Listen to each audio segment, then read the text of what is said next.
Hello, Cubs fans. Welcome back to Northside Baseball. Ethan and Brandon here once again to discuss everything going on with the Cubs. The winter meetings have just concluded at the time of this recording. The Cubs were not the most active team in the world. They did just sign Hoby Milner, which we'll get to at the end of this video, but obviously that happened after the winter meetings. So kind of cheating a little bit on this winter meetings review. But we know that the Cubs are involved in a lot of players. There's a lot of rumors going around. And ultimately, it's just they need to keep rebuilding the bullpen, which they've been doing with Phil Maton, excuse me, and Hoby Milner. So, Ethan, I'll pass it off to you. What are you monitoring with the Cubs right now? Well, I first want to say, man, was it a quiet season for the Cubs when it came to the winter meetings? Again, I'm not surprised because again, we looked so much towards our farm system, but that's kind of what happened in the winter meetings. Jed Hoyer in the front office went to the winter meetings and picked up three prospects in the Rule 5 draft. Again, these guys we won't see in the majors for quite some time, but look, Mhm. that's what the Cubs are known for, baby. We're not going to see these players from for at least probably 2 to 3 years, and then they're going to break out and they're going to be incredible, probably. So that's if you want to look at who these players are, go to the transactions page and look at what the heck they're doing in the minors. But anyway, besides that, what I'm looking forward to is the possibility of what pitchers we get here, because I think that our bullpen really still needs work. Look, we got Phil Maton, we got this guy Hoby Milner, but besides that, there's still a lot of work to be done. And I think the fact that the Blue Jays got Dylan Cease, Edwin Diaz went to the Dodgers. There's still good pitchers on the market, but I don't think that the Cubs play very close to their chest. And so it's hard Mhm. to say which direction they're going to go in here.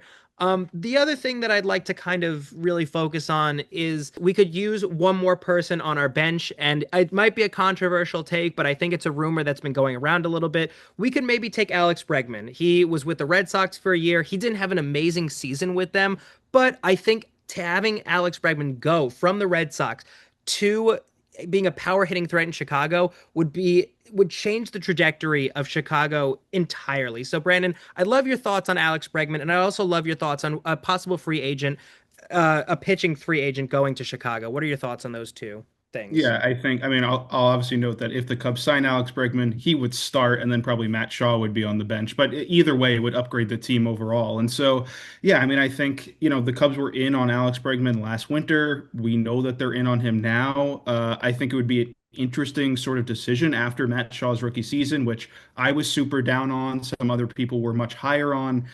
It would be sort of an interesting sort of not indictment of him, but definitely an admittance that maybe he's not going to be the player they thought he was, at least not in the short term. Obviously, who knows if they sign Alex Bregman, but the fact that they're even like this deep in on him is probably a little bit telling on their opinions of Matt Shaw. But regardless, I think again they needed the relief help. Hoby Milner was a Craig Counsell superstar in Milwaukee when they were both there.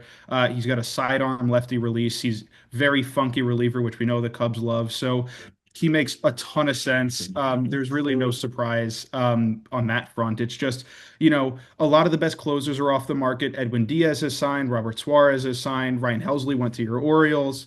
So it's a question of, can the Cubs, piece again, they're not going to sign, a superstar reliever to a multi-year contract. That's not what they're known for. But can they keep piecing together a solid bullpen with these like middle tier relievers so that maybe the market is open for a Framber Valdez signing? I don't think that'll happen, but again, there's still Michael King has been very frequently rumored with the Cubs, which I do think could happen. So, yeah, I mean, it's again, nothing is set in stone. Obviously, like you said, the Cubs play it close to their vest. Jed Hoyer does not say anything about what's happening behind the scenes. This is a very tight-lipped team, but it's just, again, the Cubs know that they're not done. The Brewers, haven't done much of consequence. The division looks pretty open, but obviously the Cubs are not ready to compete with the Phillies and the Dodgers of the National League. So what's going to happen, I'm not sure, but clearly they know that there's a need for probably offense and starting pitching, as well as obviously keep overhauling the bullpen. Yeah, I think that you have the names, like the names, the people in mind of like starting pitchers who are still free agents, right on the money. People like Michael King would be somebody great.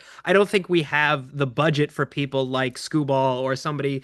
There's no way we have the money for Paul Skeens. But anyways, there's always something for like playing the lottery and then paying that money. But anyways, I think your ball is in the right court for who we could get on our team next. And again, as for Alex Bregman, we could kind of draft a similar contract to what the Red Sox did, where it's like, look, here's such and such amount, and you can opt out every year. It's what the Red Sox did. It worked perfectly for Alex Bregman. So maybe that's what could happen.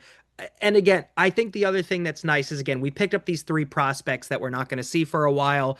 If any of these players don't work out, of course, what Jed Hoyer is going to do is he's going to pick from our farm system and he's just going to keep adding young players. It's what we've been doing for years. And if it ain't broke, don't fix it.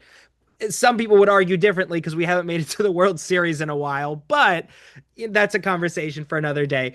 Until then, and until other moves are made, our fingers on the pulse here at Northside Baseball. We will keep you guys posted. But for now, is there any moves that you'd like to be made for Chicago? We'd love to hear your comments in the comment section below. And as always, we'll be responding to every one of you.